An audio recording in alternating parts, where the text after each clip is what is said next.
my name is Neely. I'm a qualified and registered physician associate currently working within two different general practices as a locum. I wanted to do a video telling you guys how to write your personal statements because I get a lot of personal statements coming in for me to read and mark. However, I thought, okay, so I help you guys in post writing your personal statements, but how about I make something to actually help you guys whilst you're writing and planning on writing your personal statements. I've read, I don't know how many I've read, but I've been doing personal statement readings for 6 months now. I'd like to say I'm quite experienced in doing it. 99% of the personal statements I have read, the candidates have been successful in being invited back for an interview, and almost all of those people's personal statements I've read, I have also helped them with interview preparation as well. So I do believe in creating long-lasting relationships with you guys and really helping you guys answering all the questions you have. So even after this video, if you do have any questions, don't be shy. My DMs are always open and I'm always willing to answer any questions. So I'm going to discuss personal statements and I'm going to tell you how to write them in terms of structure and things to avoid and things to look out for. So, right, I'll just get myself comfortable. How do we want to open up a personal statement? Personally, I don't work for any universities. I'm not enrolled in any application processes. I don't help out. This is not a professional opinion. This is my personal opinion. However, like I said, I have read a ton of personal statements in the last 6 months. So I can kind of pinpoint what works and what doesn't work. So, things to avoid when opening up your personal statement. Your introductory sentence is so important.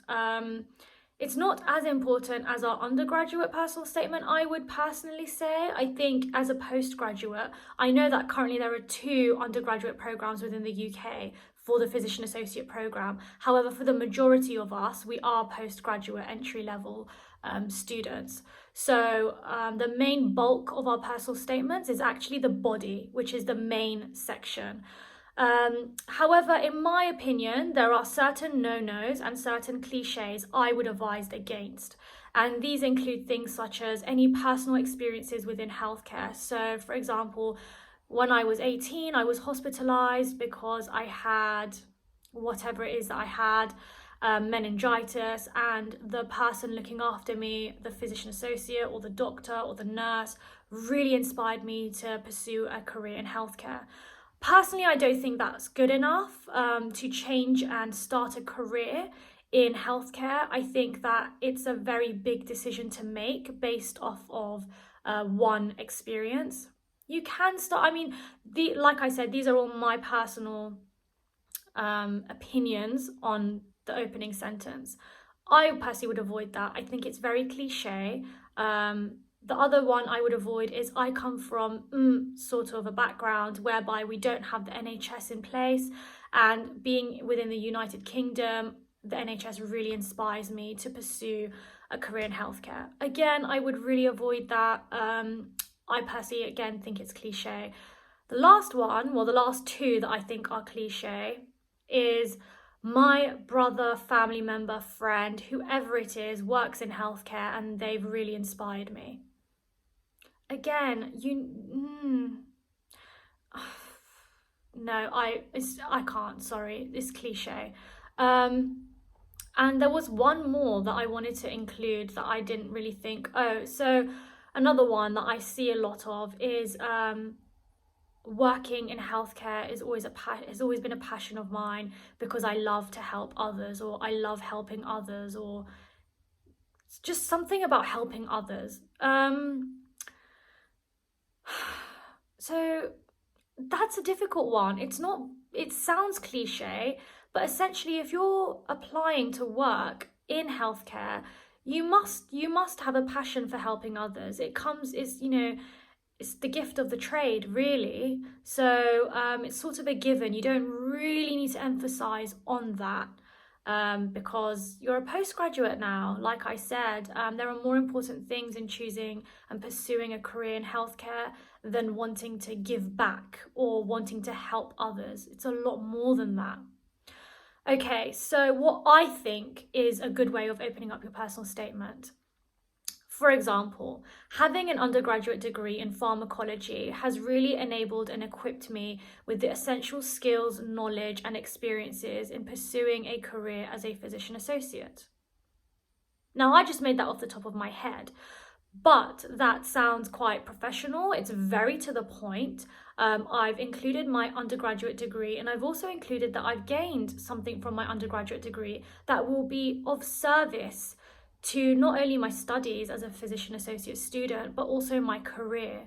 And that's what your personal statement is all about. Your personal statement requires you to write and point evidence and explain why you have these skills that are essential in being a physician associate. So going off that sentence, I personally really strongly encourage you write your personal statements in that same manner. So point, evidence, explain.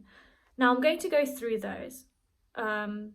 That's our introductory sentence. Is you open up with something not cliche, and your introductory paragraph shouldn't really be more than 3 lines.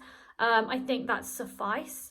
And always ensure that you're not writing extremely long sentences. Make sure you use punctuation, and you don't write paragraphs with one sentence. I've seen that a lot. It's hard to pick up on these errors when we've been writing one piece of work for numerous days, hours.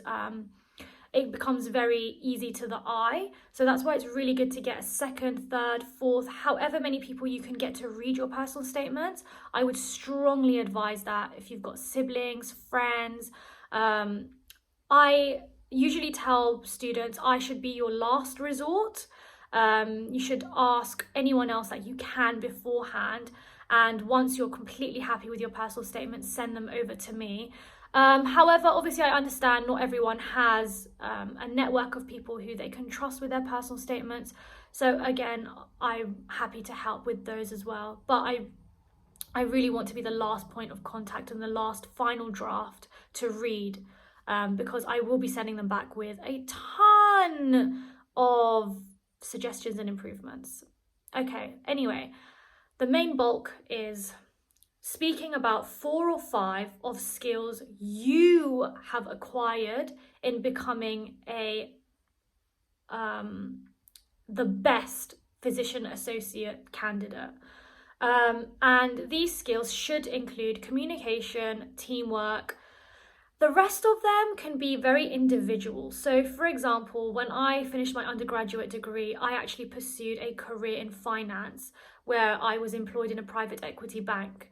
After that, I worked and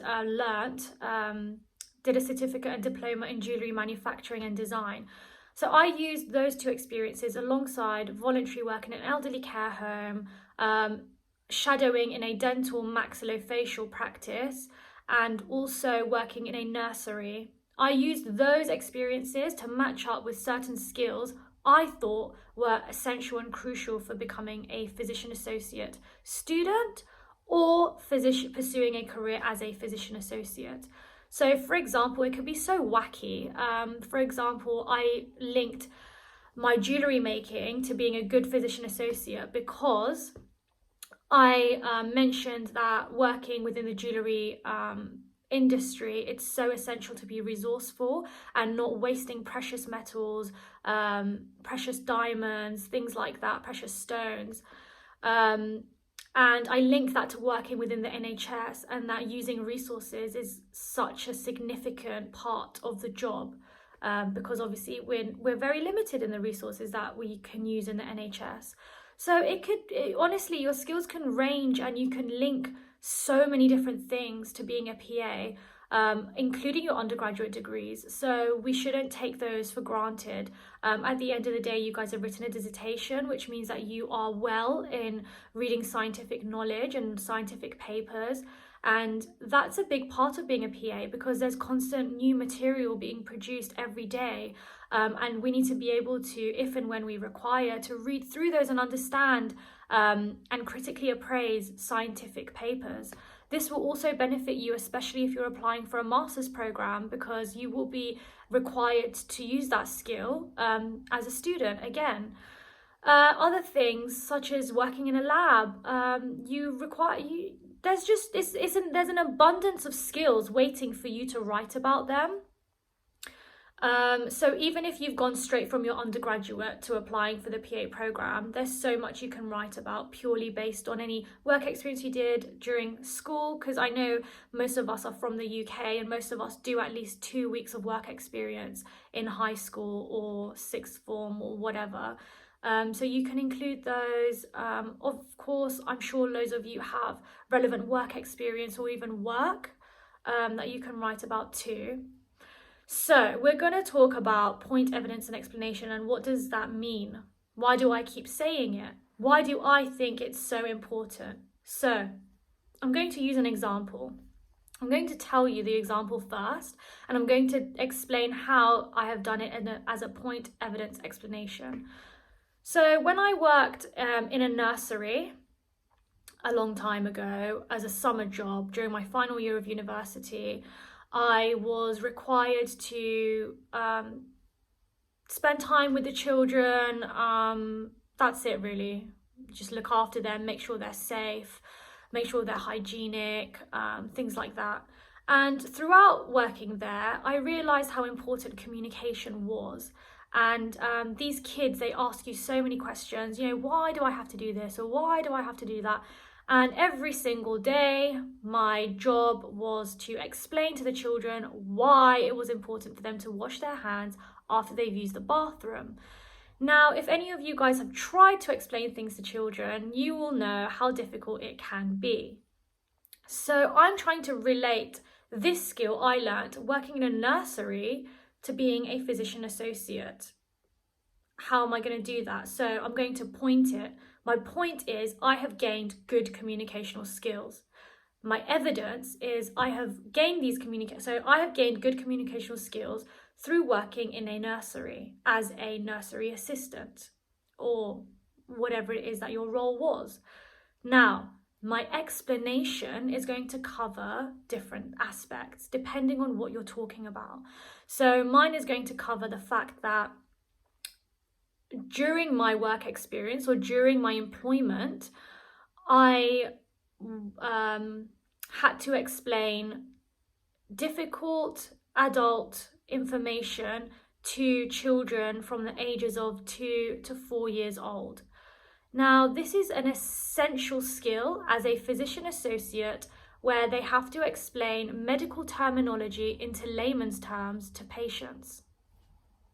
So that's my explanation. So I've pointed it, I've got good communicational skills, I've evidenced it when I worked in a nursery, and my explanation is I had to explain, adult conversations and explain germs and explain why they had to wash their hands to children. And this is such a crucial skill because not only are you required to speak to children as working in healthcare, but actually you're required to explain what diabetes means, what cholesterol means, what everything. You're required to speak to patients who don't know what you're talking about on a daily basis. So that is an essential, and it's a beneficial and an advantageous skill to have even before you've been trained in how to do it throughout the course. So not only can you say things like that, you can say, talk about communicational skills when speaking to angry people, whether you work in retail, communicational skills working in an elderly care home where you had to speak to someone who had Alzheimer's or dementia, anything like that. You had communicational skills where you had to work in a team. So when I was in the dentistry, when I was shadowing, I witnessed the communication between the main dentist and the dental nurse and how the teamwork was so essential and important to be successful because they had that communication between them. So you can link your skills together as well. So again, with an elderly care home or any clinical work, you learn about patient confidentiality. And I actually linked patient confidentiality to working in a bank. And I wrote about in my personal statement that I learned the significance and importance of confidential information, and that I can transfer those skills that I've gained into being a PA professional, because obviously medical information is confidential, and it's such a key aspect. Even now, when I get patients calling me, even though I know the patients, I've seen the patients before, every time I call them, if their mother picks up, for example, they're a pediatric patient, or even if they're a little bit older, if their parents pick up, or their husband, wife, whoever, you always have to gain consent. So again, confidentiality is a really essential part of healthcare. Okay, so I suggest that you have the bulk of your personal statements written in point evidence explanation for 4 or 5 skills. That should take you a whole lot of words. Again, 4 or 5 paragraphs, 1 paragraph for each skill, unless you're intertwining them both. Always round up your skills by why it's going to better prepare you to become a physician associate student, or it's going to better prepare you for your future role as a physician associate. Any clinical knowledge that you have gained is also really good to add. Yeah, it's quite personal, but definitely communication teamwork should be included. I'd strongly advise you at least have those 2. And then your concluding paragraph should be a common roundup of why you are going to be a good and successful physician associate. So you can say things such as consequently, or furthermore, or taking into consideration all the skills that I have gained, all the experiences or exposure I have, will allow me to further develop these skills in the program so that I can become a successful physician associate, or whatever is personal to you. The concluding paragraph, the last sentence, just needs to round up everything you've discussed. Some people like to add in a few bits about themselves, about their hobbies, things like that. Personally, this is postgraduate. No one really cares too much about whether or not you have grade 5 piano. In my undergraduate personal statement, I had written that, but in my postgrad, they don't care. They don't want to know if I go to the gym every day, or I have, I don't know, ballet, or whatever it is that I have. So now I just want to brush up on some tips in general. Through reading a ton of personal statements, I have noticed that a lot of people use the abbreviations a little bit incorrectly. So the first time you write physician associate, it should be written physician associate, and then in brackets you write PA in capitals. Physician associate doesn't need capitals when you're writing it in full, but some people like to do that, and that's fine. And then throughout your work, if you've written physician associate anywhere else, you just write PA in capitals. So then that's the correct way of abbreviating things. A lot of us forget that NHS is actually an abbreviation. So make sure the first time you write NHS, you write it out in full. So National Health Service. And then if you're repeating it again later on, put it in brackets NHS, so that later on you can just write NHS.